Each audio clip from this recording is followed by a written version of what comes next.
আগামী ২৬ জুন অনুষ্ঠিতব্য নারায়ণগঞ্জের রূপগঞ্জ উপজেলার কাঞ্চন পৌরসভা নির্বাচনে মনোনয়নপত্র দাখিলের শেষ দিনে মেয়র, কাউন্সিলর ও সংরক্ষিত মহিলা সদস্য প্রার্থীরা তাদের মনোনয়নপত্র জমা দিয়েছেন। ৩০ মে বৃহস্পতিবার সকাল থেকে বিকেল ৫টা পর্যন্ত এই মনোনয়নপত্র জমা দেন প্রার্থীরা। এবার কাঞ্চন পৌরসভার মেয়র পদে ২ জন প্রার্থী মনোনয়ন দাখিল করেন। এরা হলেন বর্তমান মেয়র আলহাজ রফিকুল ইসলাম ও সাবেক মেয়র দেওয়ান আবুল বাশার বাদশা।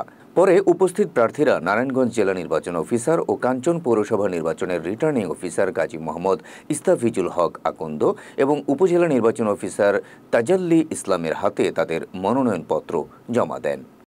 আমাদের বাসায় ২ জুন, প্রতীক বরাদ্দ ১০ জুন, ভোট গ্রহণের দিন ২৬ জুন। এই তফসিল ঘোষণাকে আমাদের কাঞ্চন পৌরসভার প্রত্যেকটা জনগণ স্বাগত জানিয়েছে।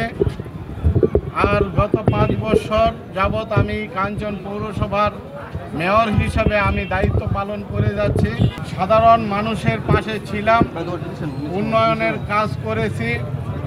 আমাকে কাঞ্চন পৌরসভার সর্বস্তরের মানুষ আবার মতামত দিয়েছে যে আপনি আবার আমাদের মাঝে আমাদের সেবা করবেন।